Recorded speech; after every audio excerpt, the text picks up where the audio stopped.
Well, J.D. Vance and I went to the same law school, Yale Law School. I was 20 years ahead of him. Let me assure you one thing. I studied arms control and deterrence at Yale Graduate School, Political Science Department, and the United States can both destroy each other and cause Armageddon for mankind.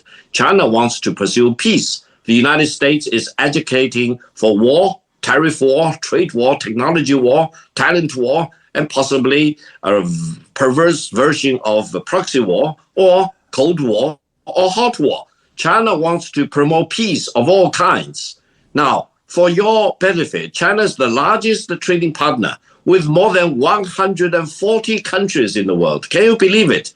We've dealt with countries of all kinds, different sizes, different conditions, and we're shamed by what J.D. Vance said, because he kept talking about the Chinese peasants, etc. Let me make the simple point. The urban population in China is about 3 times as big as the total population in the United States. The middle class in China is more than the total number of the people in the United States. So if J.D. Vance comes to China, he could barely find a peasant at all because he will see the urban population. And by today, China is one of the leading industrialized nations in the world. Now, talking about probably not to everyone else.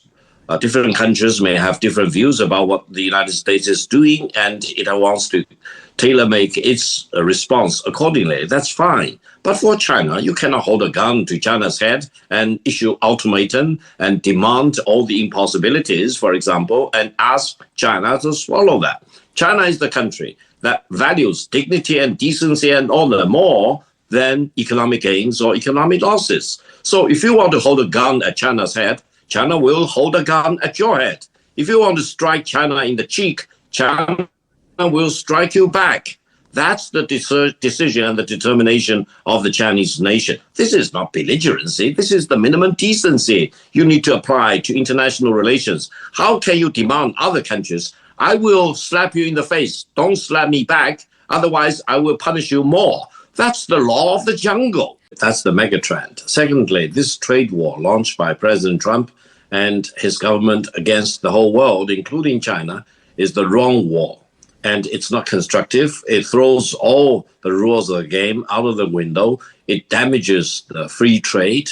And while different countries need to come up with strategies, how do they want to deal with the United States in this manhandling of mankind, China has decided to rise up to the occasion and strongly defend the free trade. China will fight to the end, as the government has declared, and China has now imposed the retaliatory tariff up to 125% against all U.S. exports to China. Now, if things are not handled well, this means complete stop of China-U.S. trade, both ways. No goods exported from the United States to China, and complete stop of everything made in China to the United States. This is decoupling. If the United States wants to really welcome this, China will reciprocate, and causing the breakup of China-US relations. Whether this will evolve from peace to war, well, let's all be prepared. In essence, what China now declares is that it is prepared to fight to the end. Trade war, tariff war, technology war, or real war. So the ball is in Trump's court. You decide, and I will reciprocate. I will never succumb to the US pressure. And this is the moment of truth. China wants to defend free trade. The United States wants to destroy free trade. Right. The rest of the world is watching, and there will be a choice by the end of the day. Americans pretend not to know. The world knows. How many wars has China been involved in? 0. Let me emphasize, 0. This is the track record of China defending peace. And that is the track record of the United States being involved in war after war after war. So I think while the American policymakers in Washington may pretend that they don't know the truth, mankind as a whole knows about the truth. They know China today is the most important stabilizing force in the world. Washington is the most disruptive force in the world. China stands for peace. The United States is eager to use war to solve its geopolitical problems in one region after another. No one can hide away from the hard truth and hard data. That is the world we are faced with. China wants to promote peace. China wants to promote peace with the United States. But if the United States dares to impose war, any kind of war, tariff war, trade war, technological war, Cold War, proxy war, hot war, China will fight back. That's not belligerence. That's the Chinese people's determination to anyone trying to impose war on China.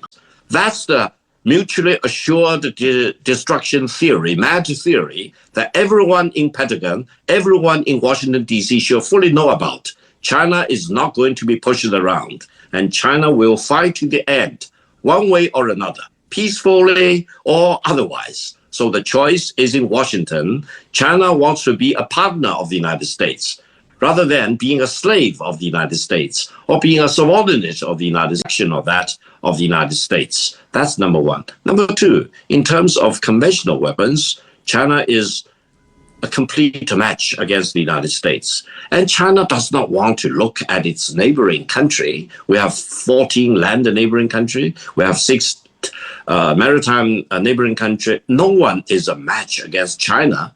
China's military buildup, if it is real, is basically to prevent the United States using war as an instrument, try to surprise China and try to wrestle China down or to delay China, to derail China's peaceful rise. That's the only purpose. China is making sure that the American gets the message. If you want to impose war on China, you get war. If you want to destroy China, you get destroyed. If you want to bomb China out with nuclear weapons, you will be wiped out with nuclear